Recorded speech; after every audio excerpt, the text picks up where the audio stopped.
दैनंदिन जीवन में योग, स्वामी ब्रह्मेशानंद। चित्त की भूमियां।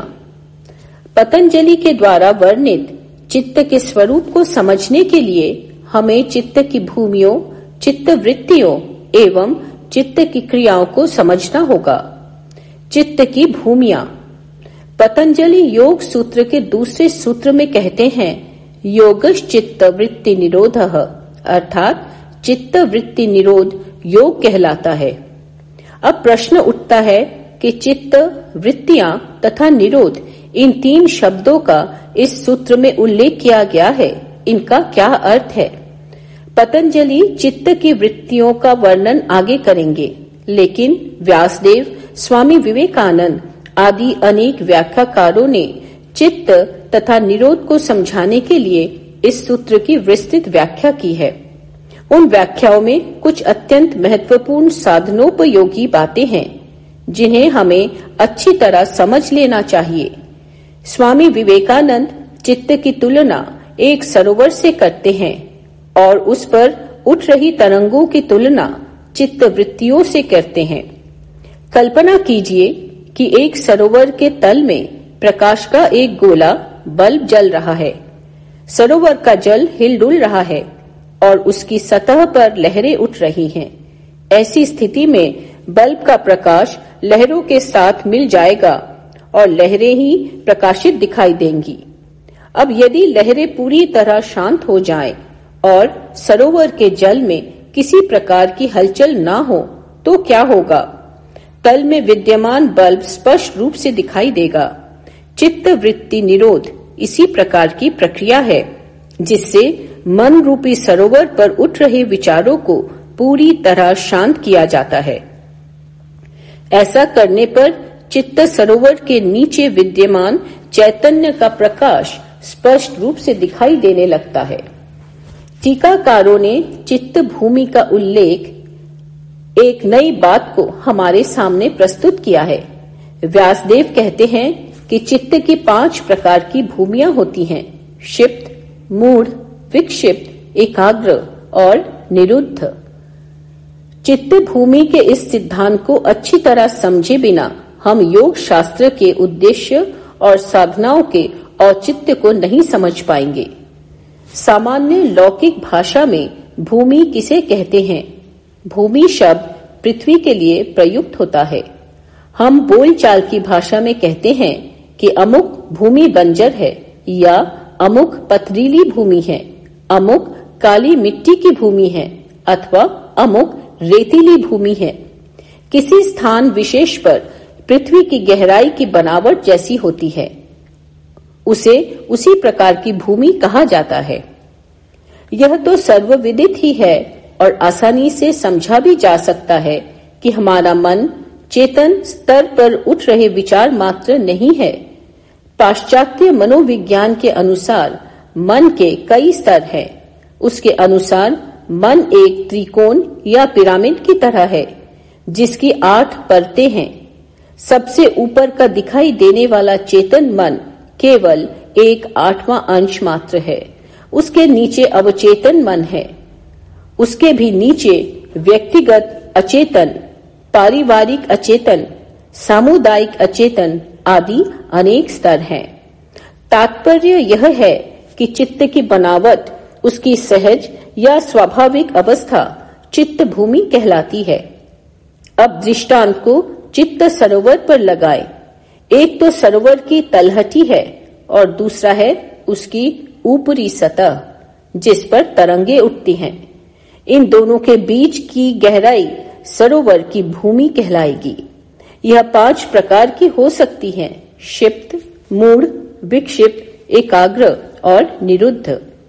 सरोवर का पानी मटमैला हो सकता है, रंगीन हो सकता है, किसी रासायनिक पदार्थ से युक्त हो सकता है इत्यादि। उपर्युक्त दृष्टांत में मटमैला, विषैला या रंगीन पानी जैसा भी क्यों न हो, उसकी सतह पर उठ रही लहरें शांत हो सकती हैं। ठीक उसी प्रकार से चित्त भूमि इन 5 प्रकारों में किसी भी प्रकार की क्यों न हो, उसकी वृत्तियों का निरोध हो सकता है। लेकिन प्रथम 3 प्रकार की भूमियों में ऐसा निरोध योग के लिए उपयोगी नहीं होता।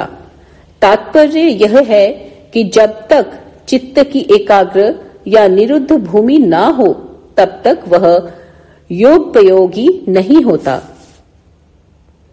पहली चित्त भूमि है क्षिप्त। ऐसा मन हिंसादि से प्रभावित एवं अत्यंत अस्थिर होता है। ऐसा मन अतीन्द्रिय विषयों के चिंतन में पूर्णतः असमर्थ होता है। जैसा कि पहले कहा गया है, ऐसी चित्त भूमि वाले मन में भी समाधि संभव है। इसके लिए जयद्रथ का दृष्टांत दिया जाता है। पांडवों द्वारा अपमानित होने पर जयद्रथ ने तीव्र द्वेष भावना से प्रेरित हो भगवान शिव की एकाग्र मन से आराधना की तथा समाधि की अवस्था में उनका दर्शन और वरदान प्राप्त किया। लेकिन इस प्रकार की क्षिप्त भूमि में प्राप्त एकाग्रता व समाधि से योग एवं कैवल्य का कोई संबंध नहीं है। तमोगुण प्रधान चित्त मूढ़ कहलाता है।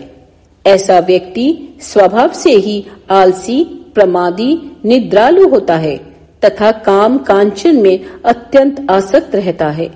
लेकिन ऐसी भूमि में भी किसी विषय विशेष में मन की तीव्र एकाग्रता होने पर समाधि संभव है। इस सत्य के गहरे महत्व को अच्छी तरह समझ लेना चाहिए।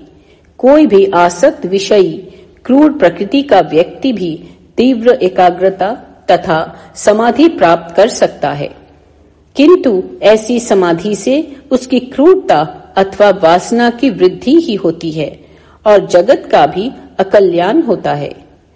रावण, वाणासुर आदि असुर इसी के दृष्टांत हैं। तीसरी भूमि है विक्षिप्त।